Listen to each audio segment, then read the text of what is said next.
Good morning, everyone. How did the homework go?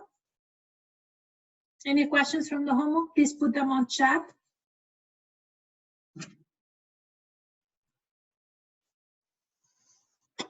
Can we go over number 7? Okay. Which section? Just make sure. This section 7 in 2.9. And what else? All right. So 7, 2.9, and 38, 38, 3.1, and 9. Okay, so we start with number 7 in section 2.9.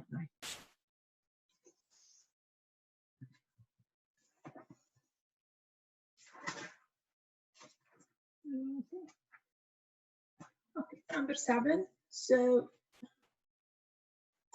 we can look at it from the book because that's the easiest way. So we have two vectors, b1, 3, 0, and b2, minus 1, 2. And we have, okay, a vector w, 7, minus 2, and a vector x. And let b be b1, b2. Use the figure to estimate the coordinate of x with respect to b and the coordinate of x with respect, the coordinate, sorry, of w with respect to b and the coordinate of x with respect to b. So confirm your estimate by using it.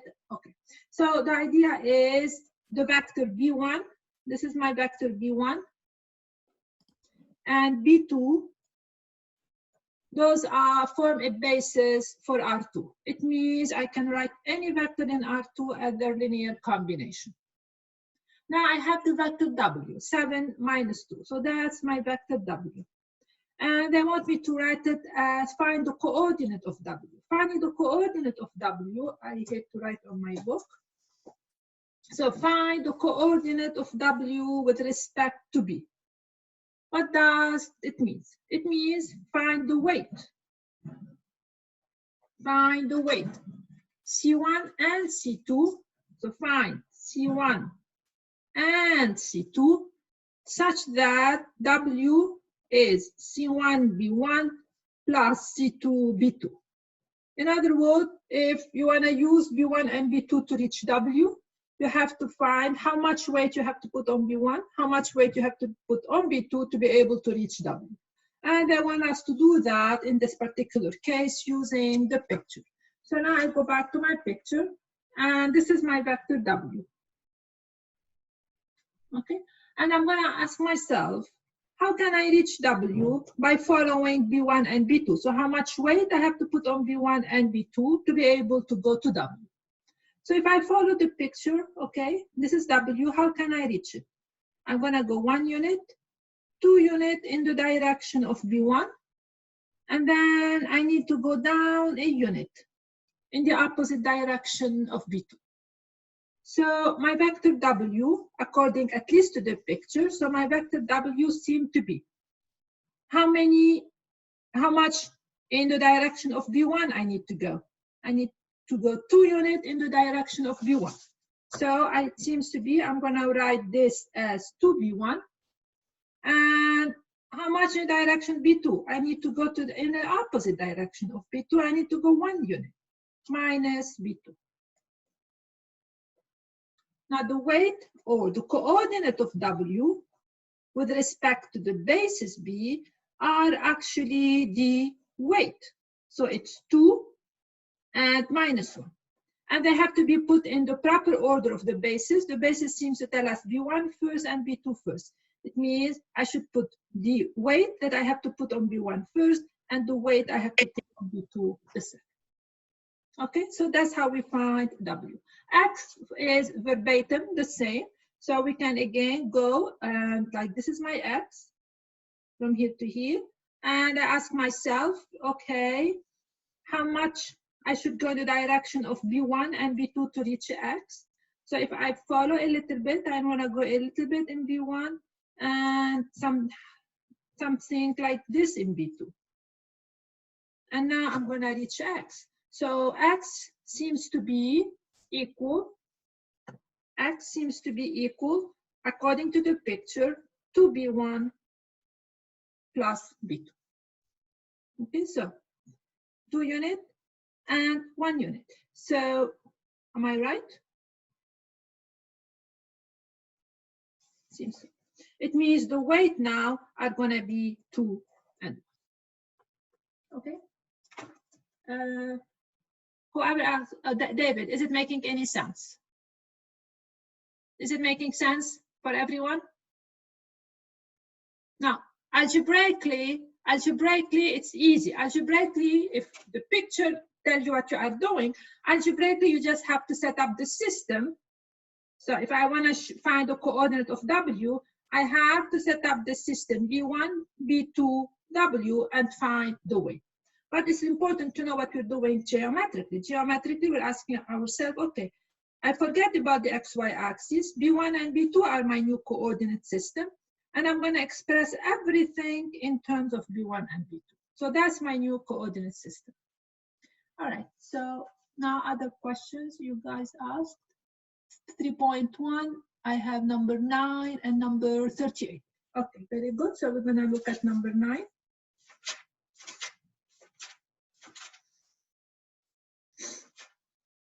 Okay, so number 9 is just a typical matrix, and we have to find its determinant by doing cofactor expansion. So I'm working on 3.1, number 9. Okay, so I'm going to write the matrix. And 4005, 4005, 172 minus 5, 172 minus 5, 3, 0, 0, 0, and 8317. 8317. And the question is, find the determinant of this matrix using cofactor expansion.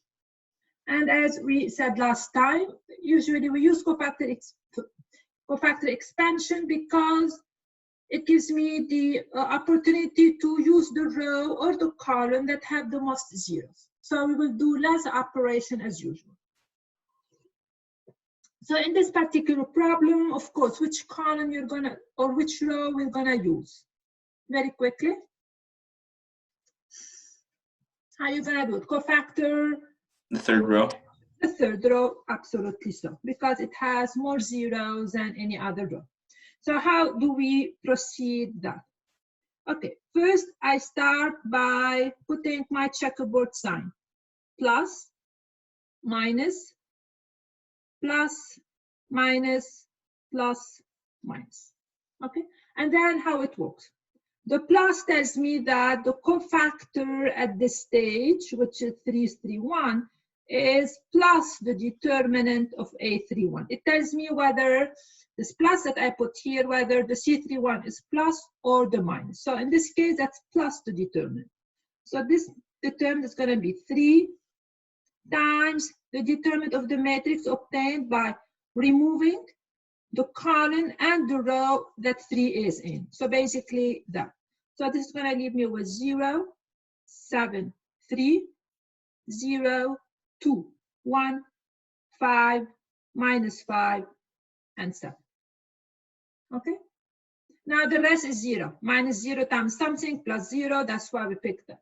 So basically it becomes really simple now. So it's going to be equal 3 times. Now I have another matrix, which is a 3 by 3. And I need to compute its determinant. Of course, I'm going to choose the first row because I have lots of 0 in here. So that's a plus, that's a minus, and that's a plus. So it's going to give me 3 times 5 times the determinant of this piece. 7, 3, 2, 1. Now, once I have a 2 by 2 matrix, now I know the definition of the determinant. That's 7 minus 6. So which is going to give me 50. Okay, so this problem is where really cofactor expansion become, I mean, a must, actually. Instead of having, if I use the first row, I need to do 2 determinant. And this one, I need to do 5, 4 determinant. This one, I only have to compute 1 determinant. Okay.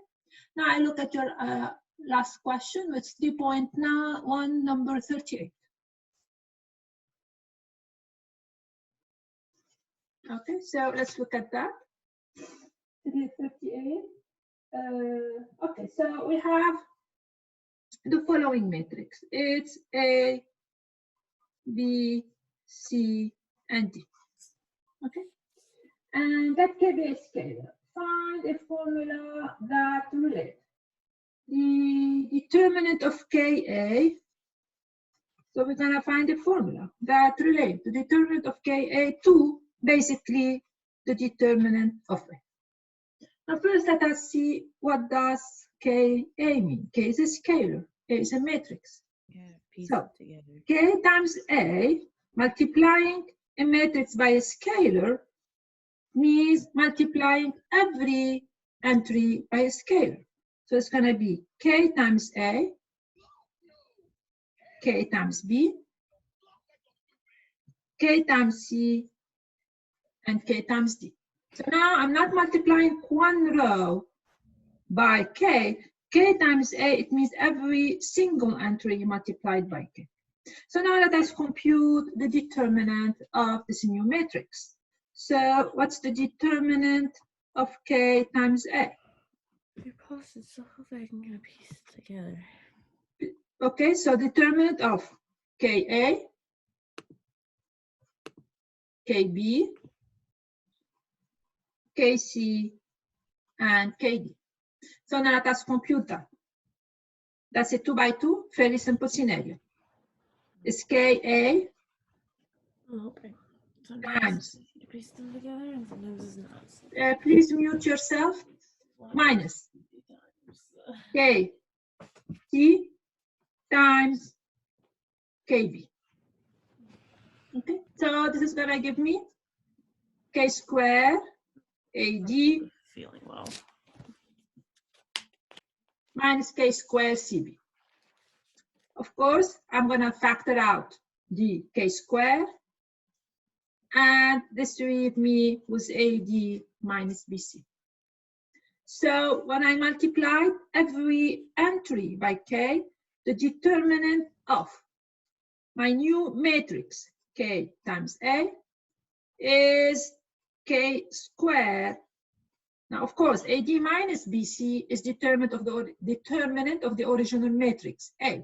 So times the determinant of. Okay, so that's really the relationship. Okay, now be careful not to confuse this with what we did last time in the following sense. If I multiply only one row by a constant, one row, then it's K times the, I don't want you to confuse. This is very different from what we did last time.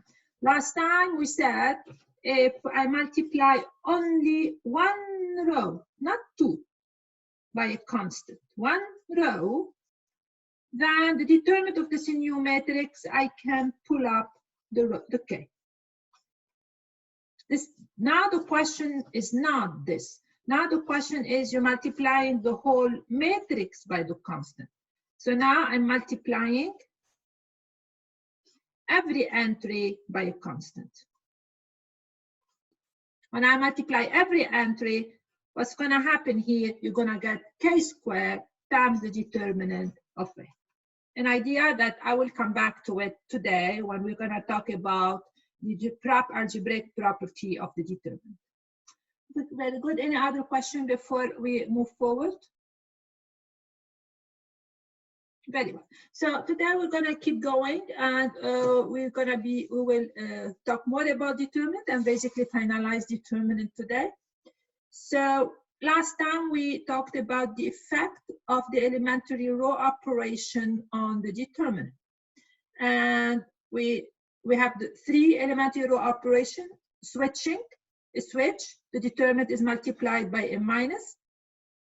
If you scale, like in this scenario, so determinant of Ka, Kb, it's K times the determinant of the old matrix.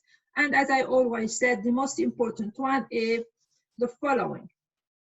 If you perform replacement. So the determinant of this matrix, if I go from here to here by the following operation, let us say I replace row 2 by the sum of itself and any constant times another. So it means I create the following matrix. C doesn't change. I add Ka. D doesn't change, but I add a constant multiple of B. Then the determinant does not change. The determinant remains the same. And this is really what we will talk about today, and we will use this important fact actually to basically state the most important theorem that we care about in this section, one of the most important one, the fact that a matrix is invertible if and only if its determinant is different from 0. And that's really one of the main reasons we study determinant in this course. So let us do that. So I'm going to take a matrix A, and what I will do is I will use row operation to find its determinant. So of course I have all the notes, but I will do that with you without by repeating actually what you guys have on the notes. So I have the following matrix: 1, 1, 2, 1, 1, 4, 3, 5, 1. So that's my matrix A. And the question is, find the determinant of A by row reduction. It means by reducing it without any scaling. So we will reduce it, but we will avoid multiplying a row by a constant, which is not hard to do at all. So I will gonna reduce this without any scaling. So, and my goal is to get to the echelon form. So let us remember how we will do that to get to the echelon form. And every time I study the effect on the row operation. So I need to get a 0 in here. So I replace R2 by the sum of itself minus the first row. This is exactly the row operation that does not affect the determinant. So no effect on the determinant. So this new matrix will have this for entry. This I didn't touch. I multiply this by minus and add it. -1 plus 1, it's a 0. Sorry, my apology.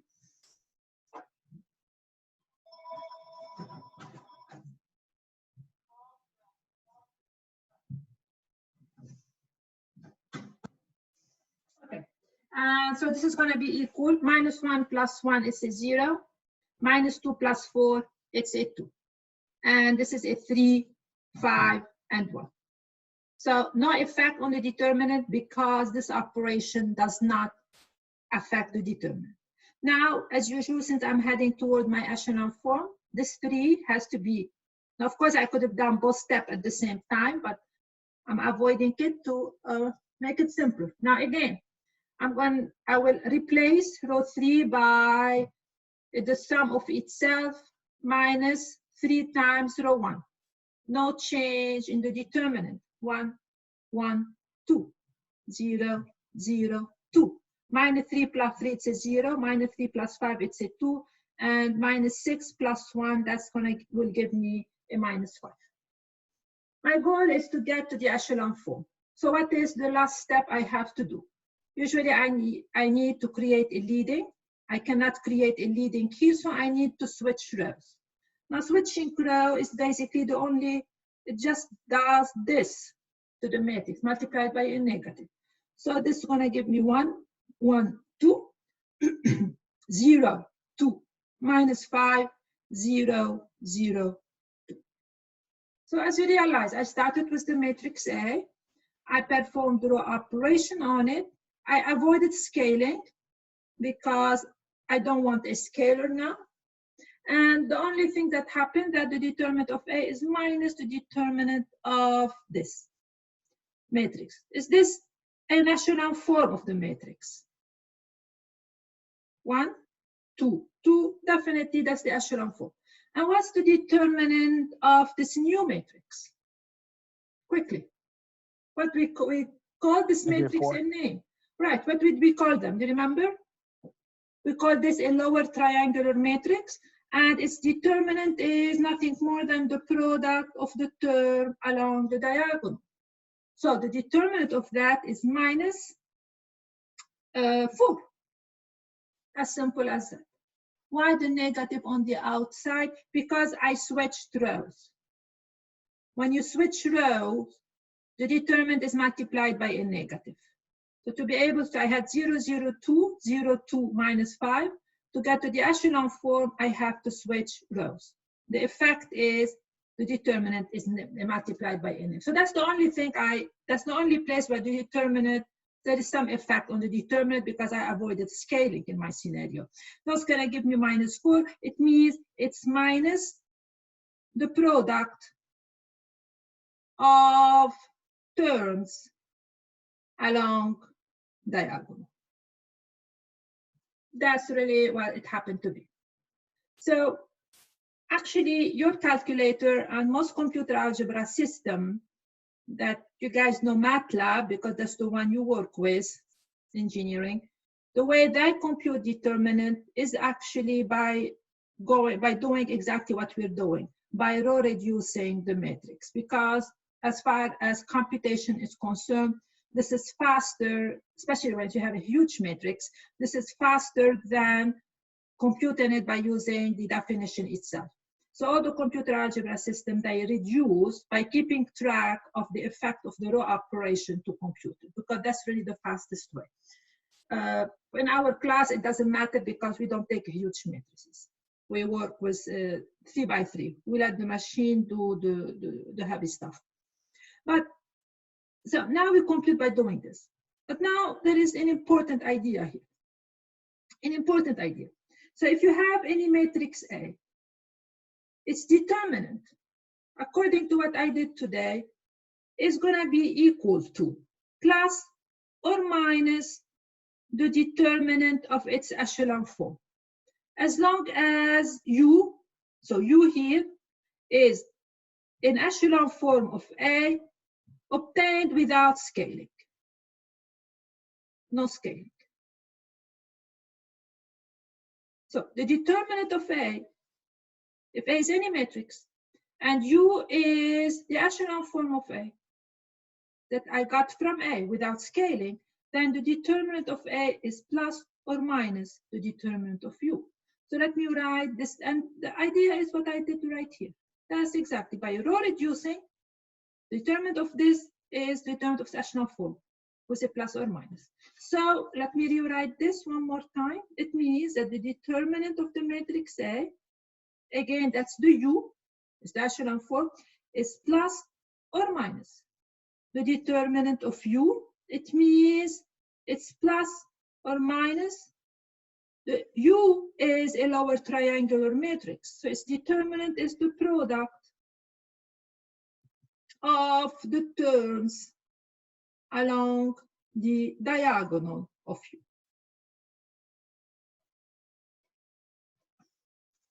That's what the idea. And now, why is this important? Why I am really talking about that?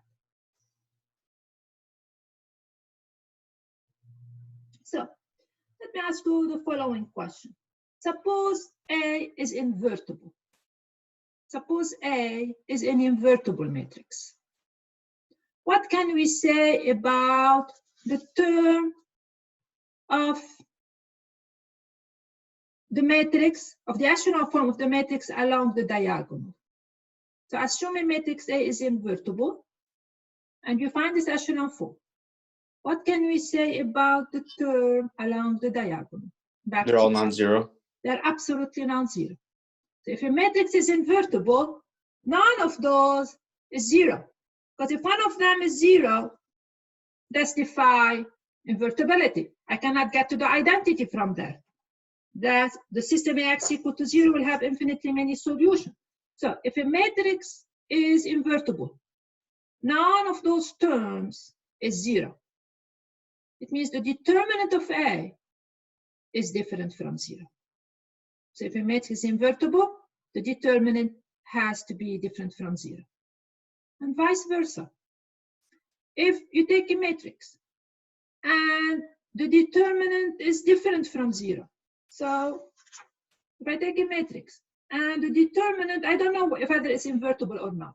I compute its determinant, I find a non-zero number.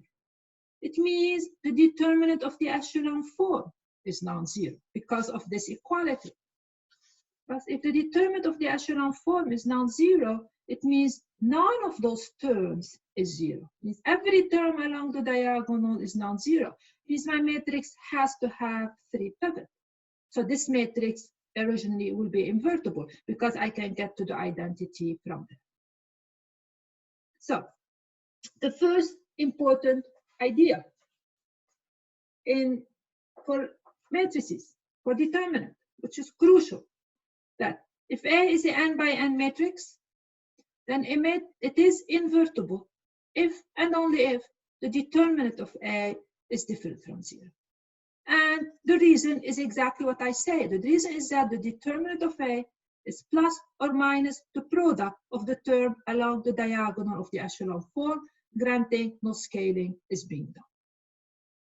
And this is the idea that I'm going to explore a little bit. So on your note, definitely I explained why, one more time, I explained why this fact holds, because if A is invertible, the echelon form has a pivot in every column. Hence, none of the terms along the diagonal is 0. It means that the determinant of U not 0. If the determinant of U not 0, the determinant of A not 0 also, and vice versa. If the determinant is not 0, then U will have a non-zero value. So all the terms along the diagonal of U are non-zero. U will have a pivot, and then by the invertible matrix theorem, A is invertible. So a very simple application to that. So we will take a matrix A, and the question would be, use determinant to decide if A is invertible. So I have a matrix A, and 1, 1, 2, 3, minus 1, 1, 1, 2, 3. Okay. And the question is, I want to use determinant to decide whether A is invertible, yes or not. So I compute the determinant of A any way you want. It's a 3 by 3. All of them are basically easy, especially this is a matrix of numbers. So one way I can do it, one way, just because I want to be a little bit fast, I can reduce a little bit by keeping track of my operation. So I multiply this by minus 3 and add it, give me a 0. Minus 3 and add it, giving me a minus 4. Minus 3 and add it, would give me minus 5. No change in the determinant because I did the simple operation. I take this, minus 1 plus that, which gives me a 0. Minus 1 plus 2, which is going to give me a 1. And minus 2 plus 3, which will give me a 1. And that's plenty for me. So this is going to be equal. Row up cofactor along the first column will give me 1 times minus 4, 1, minus 5, 1, which will give me minus 4 plus 5 equal to 1, different from 0. The matrix is invertible immediately. So it's a number. The value of it doesn't matter whether it's 3, 4, 5, minus 1, minus 2. What matters is one thing. If it's different from 0, it means A is invertible. Okay. So if A is invertible, now I can basically ask you other questions. So what can we say about the columns of the matrix? So if we know the matrix is invertible, because that's what the theorem tells me, now I can go back to the invertible matrix theorem. What can I say about the columns of the matrix A, the column vectors, dependent, independent? That's what I want. They're linearly independent and there's a pivot in every column. I didn't hear you. Please repeat. They're linearly independent and absolutely linearly independent. If a matrix is invertible, yeah, if a matrix is invertible, the columns will be linearly independent because when we reduce, we can reach the identity from there. And then, so immediately we can say that. And then second question is, what can we say about the solution of the system AX equal to 0? Means if we try to solve the system AX equal to 0, what can we say? The only solution is the 0 vector. The only solution is the 0 vector. Again, extremely important to remember that. So if A is invertible, the system has a unique solution. Not 2, not 3, 1, which is the 0 vector. So one solution for the system. So the determinant of the matrix being different from 0 tells me that the system has a unique solution. But remember, this only works for 3 by 3 because the notion of determinant only is valid for a n by n matrix or a square matrix. So this is an important note. I mean, important because we have to use it eventually. So if A is a matrix and the column vectors v1, v2, vn, for each one is in Rn, which make this an n by n matrix, then the vectors are linearly independent if and only if the determinant is different from 0. So sometimes if you have 3 vectors in R3 or 4 vectors in R4, and you want to check that they are linearly independent, then you can compute the determinant. But as I repeat, this works for 3 vectors in R3 or 4 vectors in R4. But the minute you have 3 vectors in R4, the idea of determinant does not apply, and then we have to do exactly what we did before. And another thing is that, so from the invertible matrix theorem, if the vectors are linearly independent, then the matrix A is invertible, hence the determinant is different from 0. Okay, so now one more problem along those lines, and just to make sure that it's really. So I take a matrix A, and I take in usual easy matrix to make the computation not problematic. And the question is, use determinant to find out whether the vectors are dependent or independent. So this time I want determinant. I don't want you to solve the system. So again, I compute the determinant of this matrix. This 1, 4, 2, 2, 2, minus 2, 0, 2, 2. So I don't want to reduce. I will use a cofactor along the first column. So that's a plus, a minus, plus. That's my checkerboard sign. So it will be 1, 2, 2, minus 2, 2, minus 2 times this and this will go 4, 2, 2, and 2. So this will give me 4 minus minus plus 4, it's in 8, minus 2 times 8, minus 4, that's a 4, this is equal to 0. So immediately, what can we say about the column of this matrix? So let A be 1 to 0. So what can we say about the column of the matrix? They are linearly dependent. They are linearly dependent. It means those vectors 1, 2, 0, 4, 2, 2, 2, minus 2 are, linearly dependent.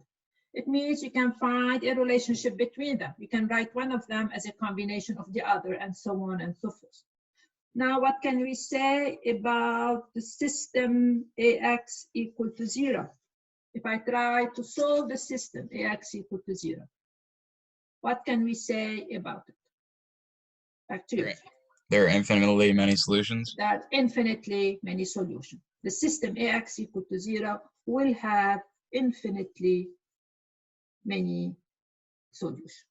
And that's the idea that I will need to use next section when I will talk about what we call eigenvectors and eigenvalue. This is exactly the one of the main reasons we studied all those concepts, because the notion of eigenvectors, eigenvalue require the idea of determinant and require this relationship that I am talking about.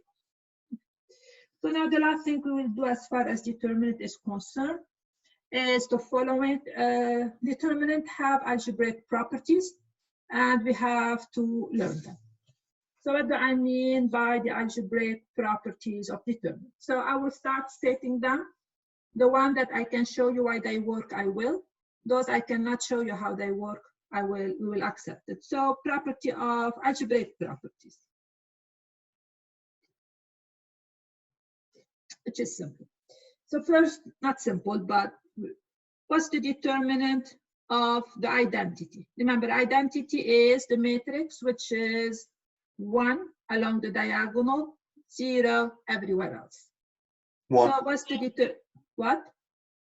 1. 1, because in class we saw that, very simple, we saw in class that if a matrix is diagonal, the determinant is the product of the term along the diagonal.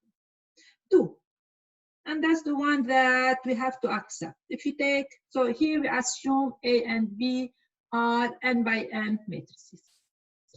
Suppose I take 2 matrices and I multiply them. I have a new matrix. And the question, what's the determinant of this new matrix? That's the theorem that we have to accept. Is the determinant of A times the determinant of B. Okay, remember, A times B is not B times A. But for the determinant of A times B is the determinant of A times the determinant of B. So another important fact about the determinant of the product.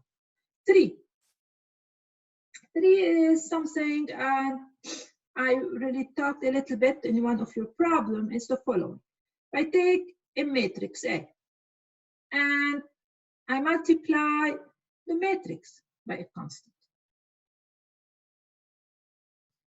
So I have a new matrix. So what's the determinant of K times A? K to the n times the determinant of A. Yeah.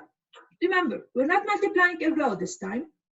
What we're multiplying is every entry by K. So let us say, let's play what your classmate said is correct. So suppose I have a 3 by 3 matrix, for example, just for the sake of it. And A, B, C, D, E, F. I'm going to multiply by K every entry. D, E, F, G, H, I.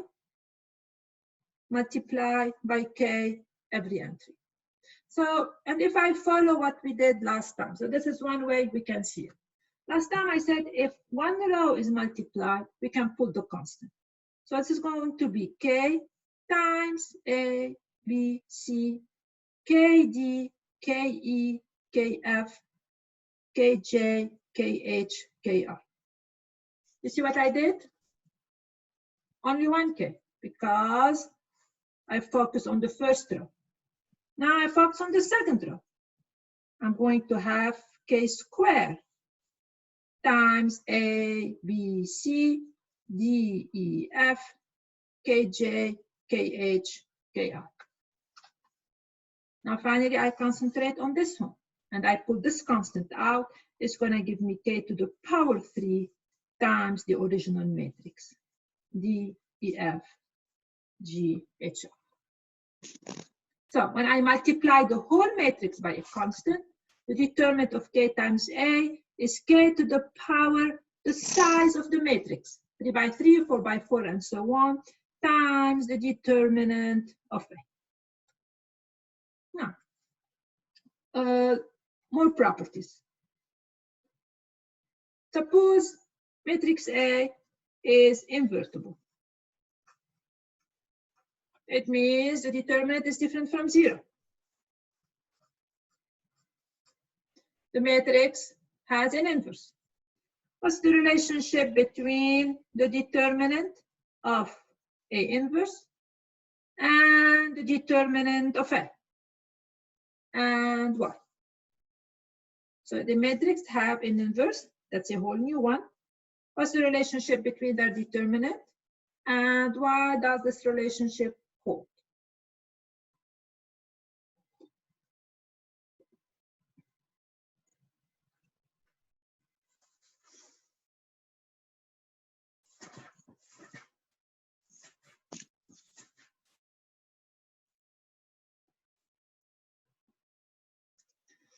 Anybody has any feeling for it?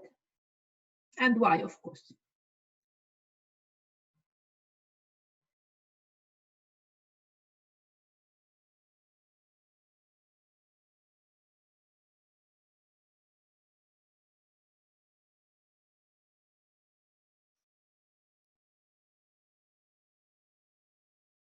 Just remember, what if matrix is invertible, what's the relationship between A and A inverse?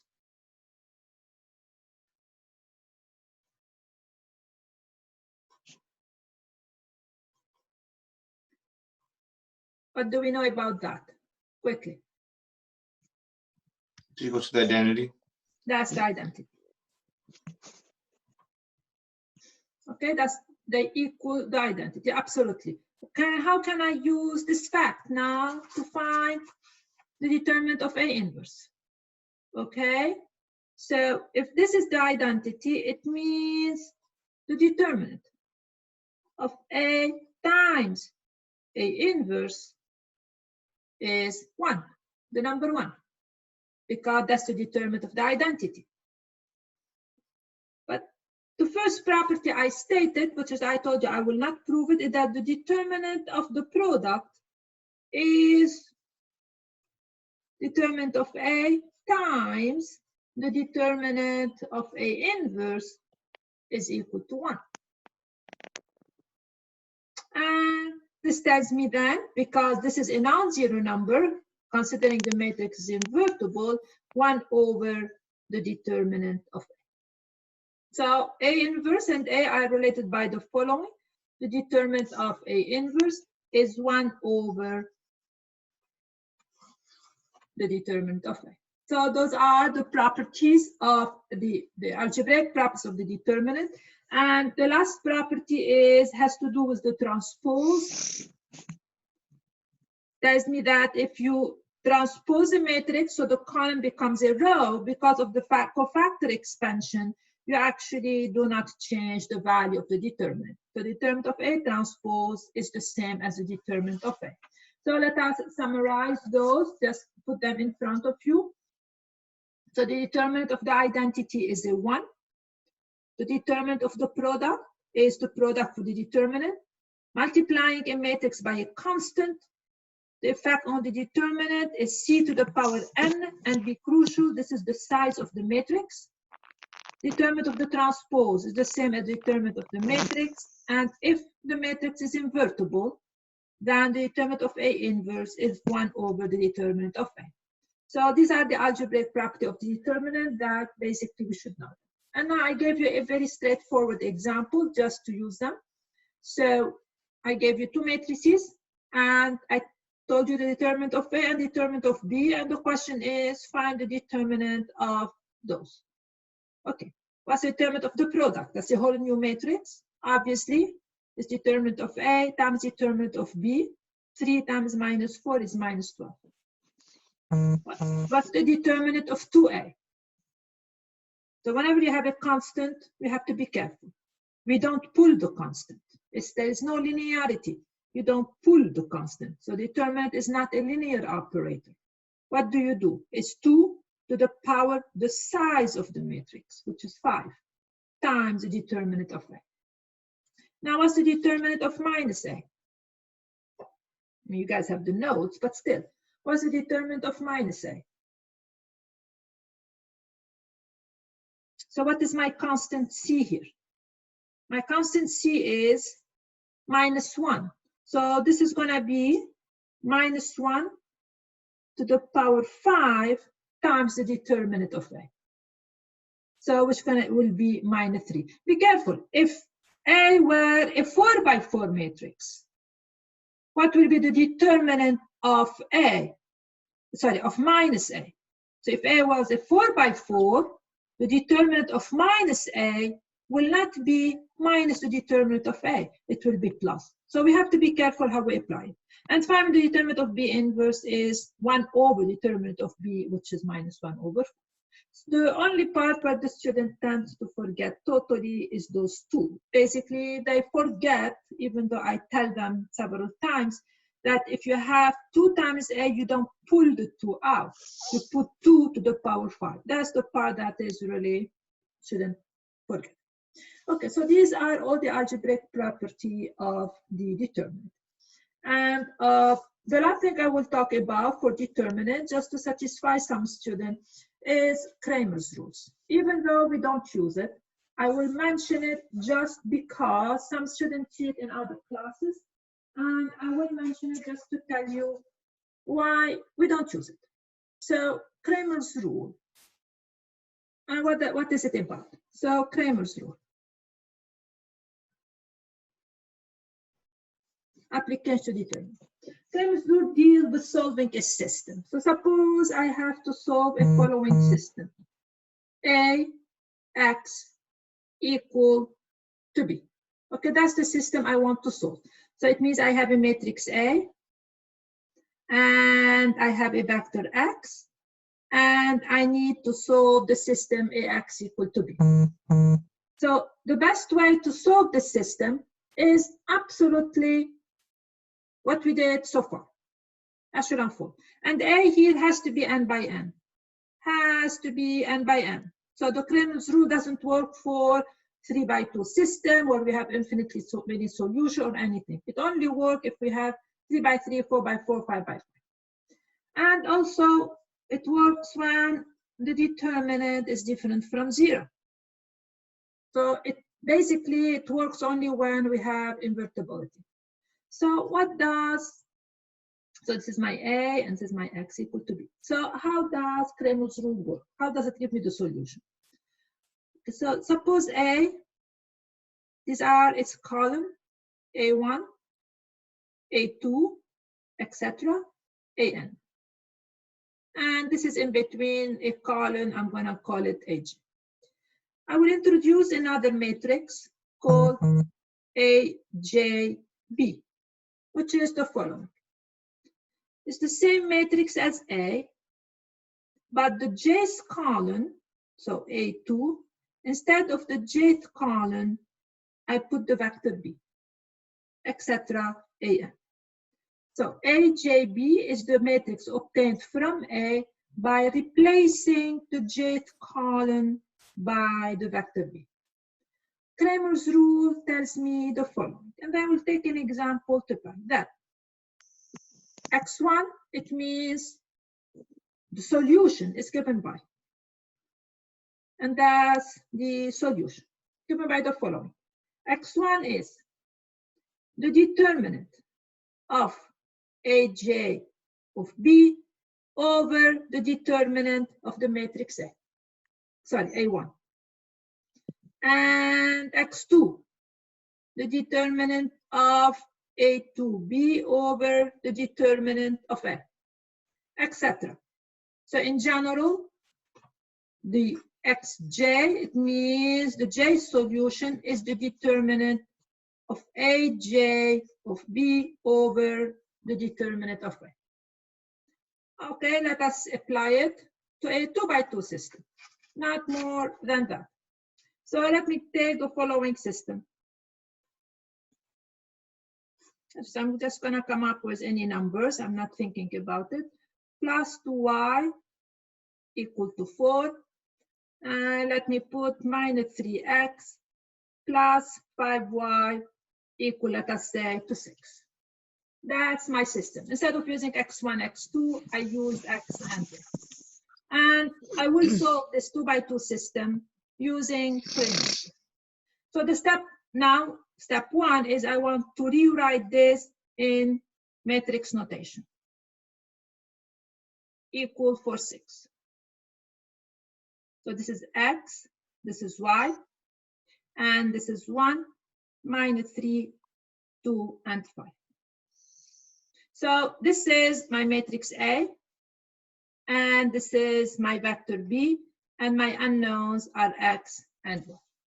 So how does Cramer's rules work? What is x? It's 2 determinant. The bottom is the determinant of the matrix A. So the bottom here is going to be the determinant of the matrix A. what's going to be the top? It's A1B. But what's this A1B? It's the matrix obtained from A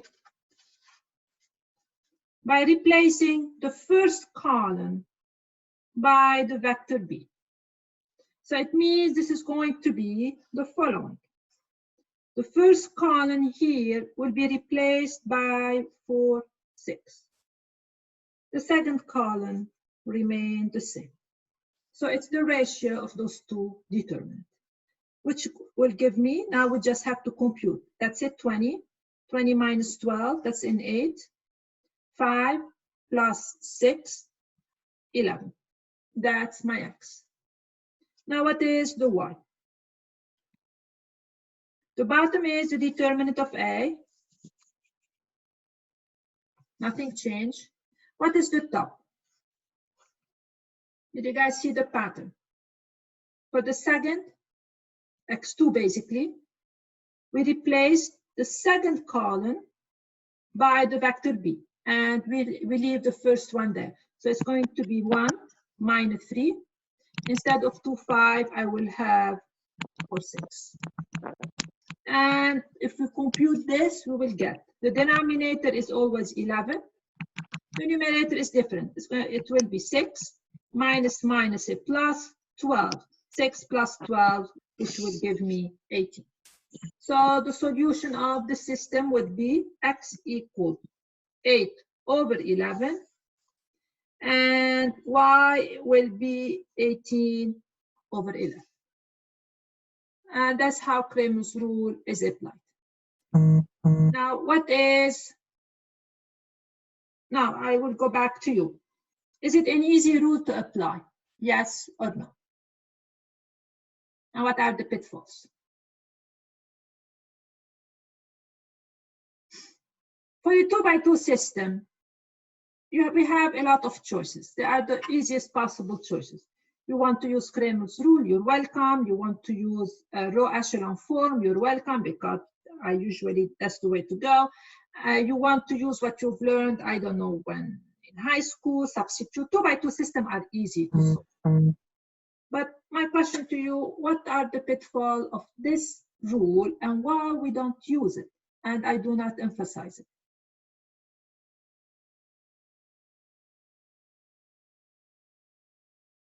Anybody will have any input?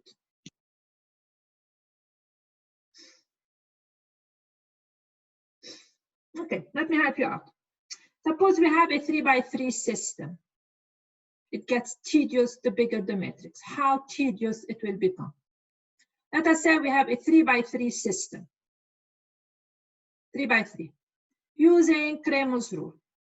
How many determinants you will have to compute? Quickly. 4 determinants. So if you have a 3x3, you have to compute 4 determinants. Not 1, not 2, you have to compute 4 determinants. And each one of them is a 3x3 matrix. So that's how much computation you have to do. In echelon form, you don't really have to compute 4 determinants. You just row reduce and very easily you get the answer. Imagine you have a 4x4 matrix and you're solving it. How many determinants you're gonna do? If you have a 4x4 system, we have to compute 5 determinants. And each one of them is a 4x4 matrix. So just, the idea is that just I want you to imagine how tedious using Cramer's rule is. It's absolutely very, very tedious, and we never use it. That's why every linear algebra book do not emphasize the rule. We talk about it, we mention it, because I know some engineering professors use it for 2x2 matrices. I don't think they use it for more than that. That's why I will make you do one problems along those lines. But the reason it's not used, first, it's tedious, tremendously tedious, computational nightmare. That's why echelon form is the way to go. Second, it's only used in its specific cases. It's used when the number of equations equal the number of unknown, and this doesn't have to occur all the time. And it's used when the matrix is invertible. So if the matrix is not invertible, it means if I have infinitely many solutions, I will not see it using the Cramer's rule. So it's nice for 2x2 system. It's used.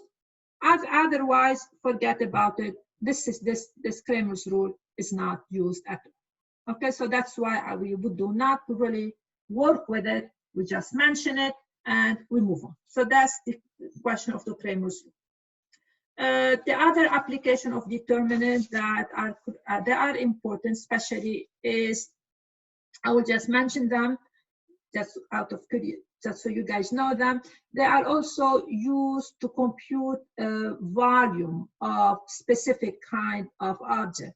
So just to mention that, because this is another important use of determinant. Suppose I take the following three-dimensional picture. So I take a vector v1 and I take a vector v2 totally, and I take, for example, a vector v3, so those three, and I form the following picture with it, you know, parallelogram, if you want, this kind of picture. So I get a three-dimensional volume.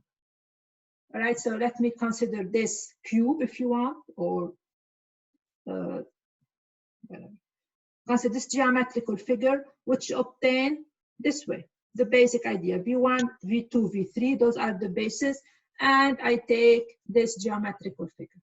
And when we can prove, and that's where in 261 intuitively, that's what they use in the background, that the volume of this object is actually the absolute value of the determinant of the matrix v1, v2, and v3. So another important use of determinant geometrically is give us volumes of object. And the simple possible object is this tetrahedron I'm drawing right here. And we can prove that the volume of this is actually, you compute the determinant of v1, v2, v3, and then you take an absolute value and you get the volume of this object. That's another place where determinants are extremely important. In our course, the important use of the determinant is basically the idea that the determinant of a matrix, if it's different from 0, the matrix is invertible. That's the piece where I need it. It means the system AX equal to 0 has a unique solution. So if the determinant is 0, it means A not invertible. It means AX equal to 0 has infinitely many solutions. And these are the aspects of the determinant that we need in linear algebra. But of course, determinant is used in geometry because it represents a volume. And you have Kramer's rule that we use it sometimes. Okay, all right, so I stopped here for today. Next time, we're going to move to chapter 5 and start talking about the last idea of this course, which is eigenvalues and eigenvector, which is needed. Of course, very important idea, but it needs everything we know. That's why it's always at the end of the course. All right, any questions before I move on?